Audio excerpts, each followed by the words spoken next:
വാർത്തകൾ വിശദമായി പരിശോധിക്കാം. ലബനാനിൽ ഹിസ്ബുള്ള ഉപയോഗിക്കുന്ന പേജറുകൾ കൂട്ടത്തോടെ പൊട്ടിത്തെറിച്ചു. 8 പേർ കൊല്ലപ്പെട്ടു. 2750 പേർക്ക് പരിക്കേറ്റു. ഹിസ്ബുള്ള ആശയവിനിമയത്തിന് ഉപയോഗിക്കുന്ന ഉപകരണമാണ് പൊട്ടിത്തെറിച്ചത്. പേജറുകൾ ഇസ്രായേൽ ഹാക്ക് ചെയ്തെന്ന് സൂചനയുണ്ട്. വിവരങ്ങൾ നൽകാൻ ഇന്റർനാഷണൽ ഡെസ്കിൽ നിന്ന് BK സുഹൈൽ ചേരുകയാണ്. സുഹൈൽ, എന്താണ് സംഭവിക്കുന്നത്? ലബനാനിൽ പ്രാദേശിക സമയം ഒരു 3:30 കൂടിയാണ് ലബനാനിലുടനീളം വലിയ സ്ഫോടനങ്ങൾ ഉണ്ടാകുന്നത്. അതായത് ലബനാൻ അവരുടെ ആശയവിനിമയത്തിന് ഉപയോഗിക്കുന്ന പേജറുകൾ പൊട്ടിത്തെറിക്കുകയായിരുന്നു. ബെയ്റൂത്ത് മുതൽ അങ്ങ് എല്ലാ അതിർത്തികളിലും ഒരേ സമയത്തായിരുന്നു ഈ പൊട്ടിത്തെറിക്കൽ സംഭവിച്ചത്. എങ്ങനെ സംഭവിച്ചു എന്നതിനെക്കുറിച്ചുള്ള ആശങ്കകൾ ആ മണിക്കൂറുകൾ ഉണ്ടായിരുന്നെങ്കിലും ഇപ്പോൾ ഇതിന് പിന്നിൽ ഇസ്രായേലാണ് എന്ന് ഹിസ്ബുള്ള ആരോപിക്കുകയാണ്. വളരെ പ്രധാനപ്പെട്ട ഹിസ്ബുള്ളയുടെ നേതാക്കളും അതേപോലെ തന്നെ ഇറാൻ്റെ ലബനാനിലുള്ള അംബാസഡർ അടക്കമുള്ള ആളുകൾക്ക് പരിക്കേറ്റിട്ടുണ്ട് എന്നാണ് നമുക്ക് മനസ്സിലാക്കാൻ സാധിക്കുന്നത്. മുതിർന്ന നേതാക്കൾക്കും അതേപോലെ തന്നെ ഈ ഇറാൻ്റെ അംബാസഡർക്കും ഗുരുതരമായ പരിക്കില്ല എങ്കിൽ പോലും നിലവിൽ 8 പേർ കൊല്ലപ്പെട്ടതായി ലബനാൻ്റെ ആരോഗ്യ മന്ത്രാലയം അറിയിക്കുന്നു. 2750 പേർക്കാണ് പരിക്കേറ്റിട്ടുള്ളത്.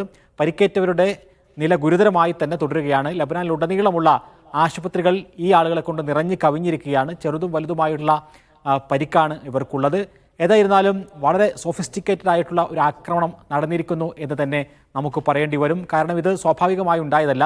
ഇതിന് പിന്നിൽ കൃത്യമായ ആസൂത്രണം നടന്നിട്ടുണ്ട്. ഇപ്പോൾ ഹിസ്ബുള്ള പറയുന്നത് പോലെ തന്നെ അത് ഇസ്രായേലാണ് എങ്കിൽ മൊസാദിൻ്റെ കൃത്യമായ കരങ്ങൾ ഇതിന് പിന്നിൽ ഉണ്ടാകും. എങ്ങനെയാണ് ഈ ആക്രമണം നടത്തിയത് എന്നതിനെക്കുറിച്ച് മിലിറ്ററി ഉദ്യോഗസ്ഥരടക്കം വിദഗ്ധരടക്കം ഇപ്പോൾ പലതരത്തിലുള്ള സിദ്ധാന്തങ്ങൾ അവതരിപ്പിക്കുന്നുണ്ട്. ഈ പേജറുകൾ നേരത്തെ തന്നെ ഈ മൊസാദിൻ്റെ ഏതെങ്കിലും തന്ത്രങ്ങൾ മുഖേന ഇസ്രായേലിൽ നിന്ന് തന്നെ കൈമാറിയിട്ടുള്ള ഉപകരണങ്ങളാകാം. അതായിരിക്കാം ഇപ്പോൾ പൊട്ടിത്തെറിച്ചത് എന്നാണ് പറയുന്നത്. സാധാരണ രീതിയിൽ ഒരു മൊബൈൽ പൊട്ടിത്തെറിച്ചാൽ ഉണ്ടാകുന്ന അപകടം അത് സാധാരണ രീതിയിൽ വളരെ അപൂർവമായി 1-2 ആളുകളൊക്കെ കൊല്ലപ്പെടുന്നതാണ് നമ്മൾ കാണുന്നത്. ഇപ്പോഴത്തെ സാഹചര്യത്തിൽ മൊബൈൽ ഫോണിനേക്കാളും ചെറിയ ഒരു ഡിവൈസ് ഈ പേജർ അത് ഒരേ സമയം എങ്ങനെ ഇത്രയും സ്ഥലങ്ങൾ, ആയിരക്കണക്കിന് സ്ഥലങ്ങളിൽ പൊട്ടിത്തെറിക്കുന്നു, അത് കാരണം ആളുകൾ മരിക്കുന്നു. ചെറിയ ഒരു 8 വയസ്സുള്ള പെൺകുട്ടി അടക്കം ഈ കൊല്ലപ്പെട്ടവരിലുണ്ട്. അത് ഇപ്പോൾ ഹിസ്ബുള്ളയുടെ ആളുകൾ മാത്രമല്ല, അല്ലെങ്കിൽ ഹിസ്ബുള്ളയുടെ കമാൻഡർമാർ മാത്രമല്ല കൊല്ലപ്പെട്ടിട്ടുള്ളത്, സാധാരണക്കാരായിട്ടുള്ള ആളുകൾ കൂടി കൊല്ലപ്പെട്ടിട്ടുണ്ട്. ദൃശ്യങ്ങളിൽ എല്ലാം നമുക്ക് കാണുന്നത് പോലെ തന്നെ പച്ചക്കറി കടകളിലും അതേപോലെ തന്നെ സൂപ്പർ മാർക്കറ്റും അങ്ങനെയുള്ള ആളുകൾ തിങ്ങിക്കൂടിയെടുക്കുന്ന ആളുകൾ അവിടെ ഉണ്ടായിരുന്ന പേജറുകളെല്ലാം തന്നെ പൊട്ടിത്തെറിച്ചിട്ടുണ്ട്. അപ്പോൾ മൊസാദിൻ്റെ കൃത്യമായൊരു ആസൂത്രണം ഇതിന് പിന്നിലുണ്ടാകും എന്ന് തന്നെയാണ് നമുക്ക് മനസ്സിലാക്കാൻ സാധിക്കുന്നത്. ഇതുവരെ ഇസ്രായേൽ ഇത് നിഷേധിക്കുകയോ അല്ലെങ്കിൽ ഇതിൻ്റെ ഉത്തരവാദിത്വം ഏറ്റെടുക്കുകയോ ചെയ്തിട്ടില്ല.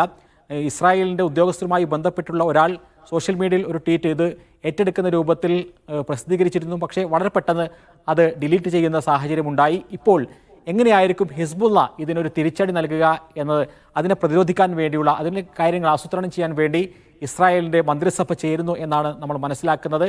നമുക്കറിയാം, ഒരു ആക്രമണത്തിൽ ഇസ്രായേൽ തോറ്റുപോയിട്ടുണ്ടെങ്കിൽ അത് ഹിസ്ബുള്ളക്ക് മുമ്പിലായിരുന്നു. ആ തരത്തിൽ വലിയൊരു ആക്രമണത്തിന് ഹിസ്ബുള്ളയും വരും ദിവസങ്ങളിൽ കോപ്പുകൂട്ടാനുള്ള എല്ലാ സാഹചര്യവും നിലനിൽക്കുകയാണ്.